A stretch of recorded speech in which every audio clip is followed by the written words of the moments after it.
in your neighborhood, in your neighborhood, in your neighborhood. Say, who are the people in your neighborhood?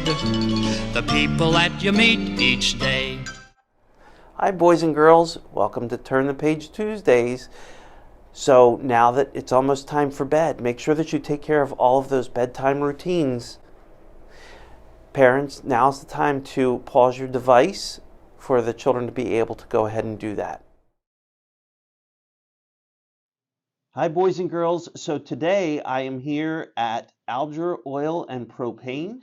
And Alger Oil and Propane is a family-owned business that's been around in Oxford for over 70 years.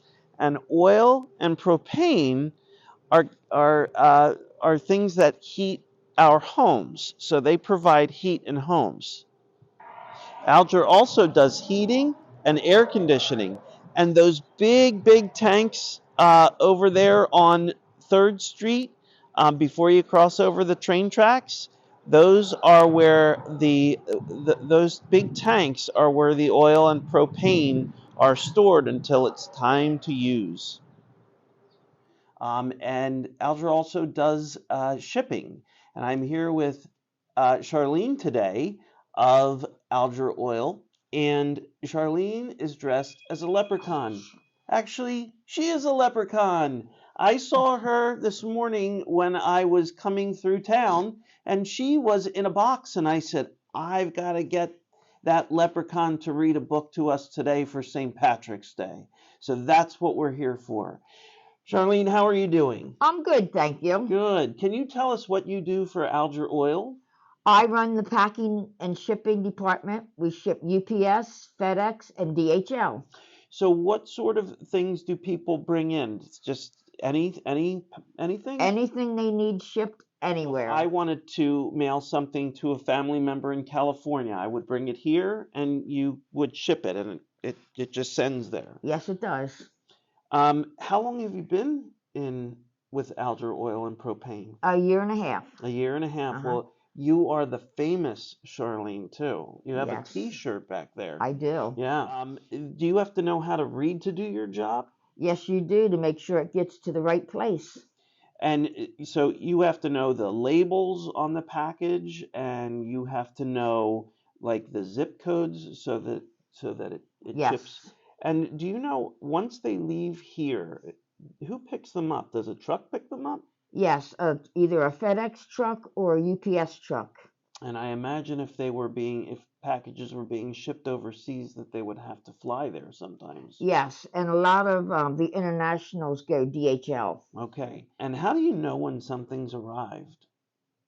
Do you? Yes, if the UPS driver brings it in, then I have to scan it in. If somebody's not home, they'll bring it here so they can pick it up here and it'll be safe. What's it like to be a leprechaun? I love being a leprechaun. Yeah. It's wonderful. Oh, so pretty incredible. I Thank feel you. lucky today just sitting next to you. Well, that's great. I feel lucky able to interview with you guys. Thank you. Do people ship gold? No, nobody's ever shipped gold unless they're shipping it and not telling me. Very smart. The night before St. Patrick's Day.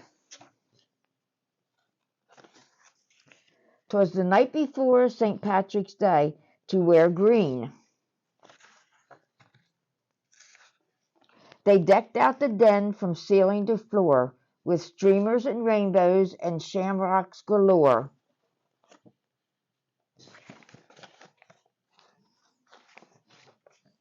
They sat all the traps round the room with great care and hopes a wee Irishman soon would be theirs.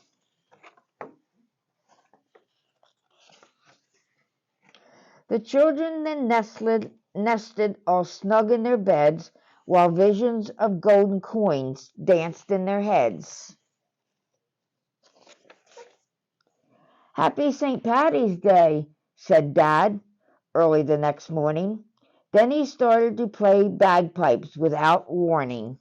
He huffed and he puffed an old Irish song.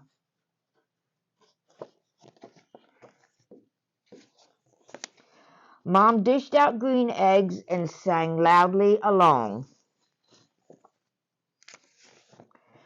when from the bedroom there arose such a clatter the kids ran down a hallway to see what was the matter. And what to their wondering eyes should appear but a terrible mess. A leprechaun was here.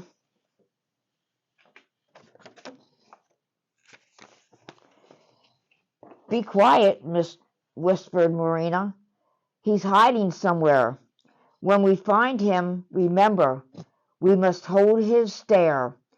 For if you look away, if you so much as blink, leprechauns vanish quick as a wink.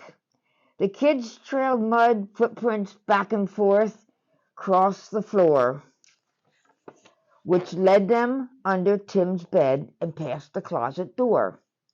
And then inside a trap they heard someone giggling, a real live leprechaun. They both saw him wiggling. His eyes how they twinkled, his body so tiny. His hand clasped a trinket so golden and shiny.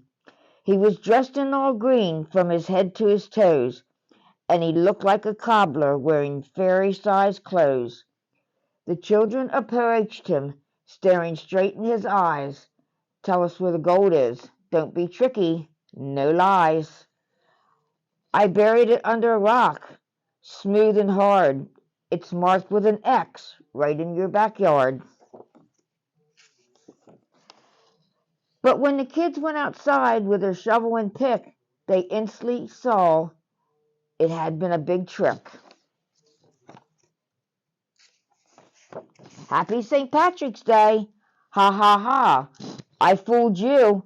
It's time to disappear. Happy St. Patty's Day to you, and better luck next year.